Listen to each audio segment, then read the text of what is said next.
Hello friends, welcome to three born talkies. आज जो movie के बारे में मैं आपको बताने जा रही हूँ वो एक हॉरर मूवी है जिसका नाम है ट्रेन टू बुसान। मूवी की शुरुआत होती है टक्कर मारकर आगे चली जाती है। पीछे हम देखते हैं कि एक्सीडेंट की वजह से डियर तो मर गया है, पर कुछ ही देर बाद वो बहुत ही एब्रप्टली उठ जाता है। और यहाँ हम एक चीज नोटिस करते हैं कि उसकी आईज बहुत ही अजीब तरह से ट्रांसफॉर्म हो जाती है। दूसरी तरफ हम एक आदमी को ऑफिस में काम करता देखते हैं। उस आदमी का नाम सीफू है, जो कि एक कंपनी में फंड मैनेजर है। वो दरअसल एक डिवोर्सी है और एक सिंगल फादर भी। काम की वजह से वो अपनी बच्ची स्वान का ख्याल नहीं रख पाता। अब अगले दिन स्वान का बर्थडे था, तो एज बर्थडे गिफ्ट स्वान अपनी मॉम से मिलने की जिद करती है। उसकी मॉम एक्चुअली बुसान में रहती थी, तो सीफू भी मान जाता है और स्वान और सीफू मिलकर शियोल से बुसान की ट्रेन में बैठ जाते हैं। अब ट्रेन है तो उसमें बाकी के बहुत सारे पैसेंजर्स भी थे। उनके साथ एक वर्किंग कपल था जिनका नाम सैंगवा था। उसकी वाइफ सियोंग कियोंग प्रेग्नेंट थी और ट्रैवल कर रही थी। ट्रेन में योन सुक, दो सिस्टर इंगिल और जॉन गिल और एक होमलेस आदमी जो पोस्ट ट्रोमेटिक स्ट्रेस से परेशान था, वो सब ट्रैवल कर रहे थे। अब एक स्टॉप में जब ट्रेन खुलती है तो तभी उस पे एक लड़की चढ़ती है जिसके पैर को किसी ने काट दिया था। कुछ देर में वो लड़की ज़ोंबी में ट्रांसफॉर्म हो जाती है और वहीं वो एक ट्रेन के अटेंडेंट को काट देती है, जिससे कि वो भी ज़ोंबी बन जाती है। ये इन्फेक्शन देखते ही देखते ट्रेन में बहुत सारे लोगों में फैल जाता है और बहुत सारे लोग ज़ोंबी में ट्रांसफर हो जाते हैं। उनमें से एक बास्केटबॉल प्लेयर, एक लड़की जिंग ही उस इन्फेक्टेड कंपार्टमेंट के किसी तरह से निकलकर दूसरी कंपार्टमेंट में चले जाते हैं, जहां अभी तक ये इन्फेक्शन नहीं हुआ था। अब ट्रेन में एक न्यूज ब्रॉडकास्ट होता है जिसमें हम देखते हैं कि ये जो ज़ोंबी इन्फेक्शन है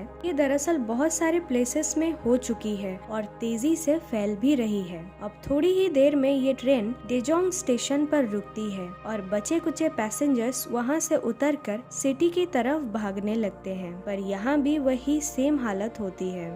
ये सिटी में भी सभी पे ये वायरस फैल गया था।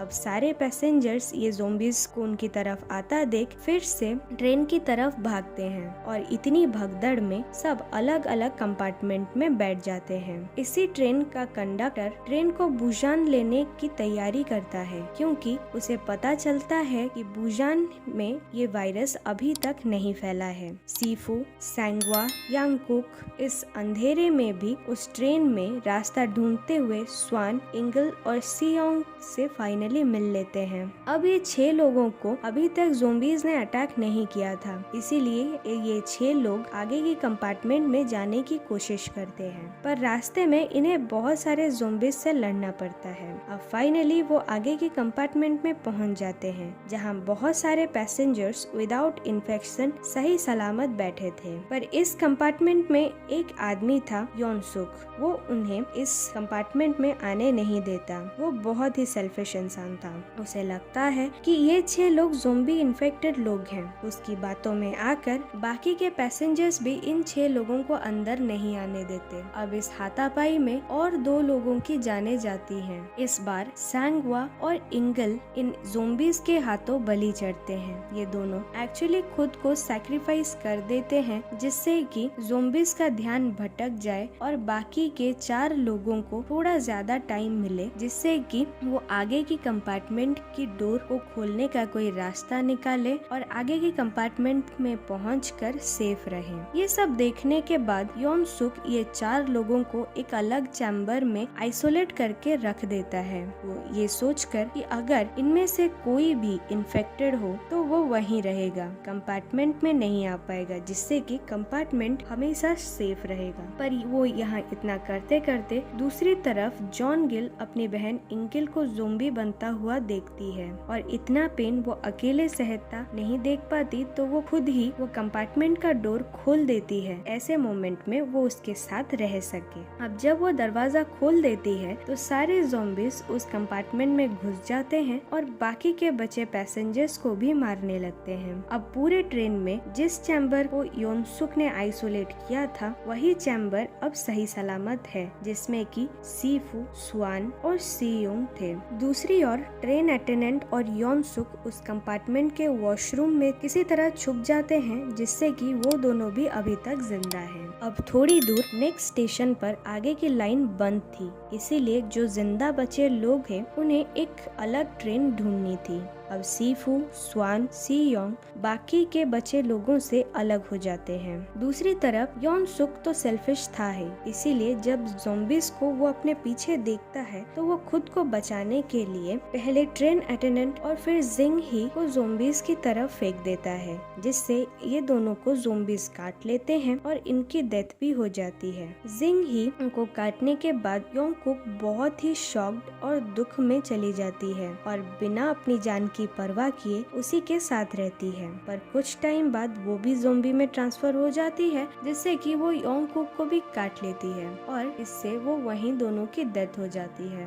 अब यहाँ भागते भागते ट्रेन कंडक्टर को एक दूसरी ट्रेन मिल ही जाती है, जिससे वो स्टार्ट कर देता है। पर तभी एक ज़ॉम्बी योन सुक को काट लेता है। दूसरी तरफ वो होमलेस इंसान खुद को सैक्रिफाइस कर देता है, जिससे कि सीफू, स्वान और सीयोंग ये तीनों की लाइफ बच सके और ये लोग ट्रेन पर चढ़ जाते हैं। पर उसी ट्रेन में योन सुक भी चढ़ जाता है और थोड़ी ही देर में ड्राइवर के कैबिन के पास एक ज़ॉम्बी में ट्रांसफॉर्म हो जाता है। वो ज़ॉम्बी में ट्रांसफॉर्म होते ही बाकी के 3 लोगों को भी अटैक करने लगता है। इसी हाथापाई में सीफू, सीयोंग और स्वान को बचाते हुए उसे लड़ाई करने लगता है, जिससे कि फाइनली वो सीफू को भी काट लेता है। अब सीफू को पता चल गया था कि वो ज़ॉम्बी में ट्रांसफॉर्म हो जाएगा, इसीलिए वो अपनी बेटी स्वान और सीयोंग को इंजन रूम में बंद कर देता है और फाइनल गुड बाय कहता है, जिससे कि वो उनके लिए खतरा ना बने। अब कुछ ही टाइम में सीफू भी एक ज़ॉम्बी में टर्न हो जाता है और वो खुद ही ट्रेन से कूदकर अपनी जान दे देता है।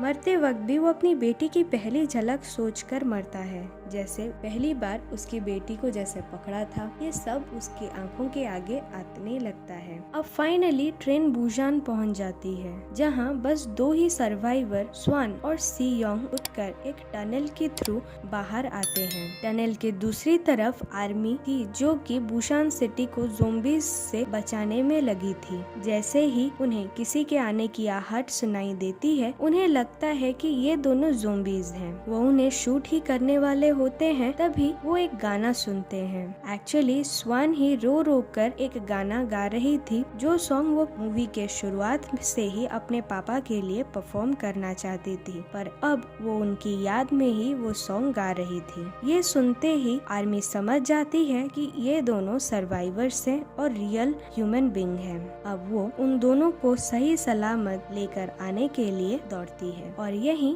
ये मूवी खत्म हो जाती है। सो फ्रेंड्स, अगर ये मूवी आपको पसंद आई तो लाइक और कमेंट करें और ऐसी ही मूवीज आगे देखने के लिए हमारे चैनल को सब्सक्राइब करें। Bye bye.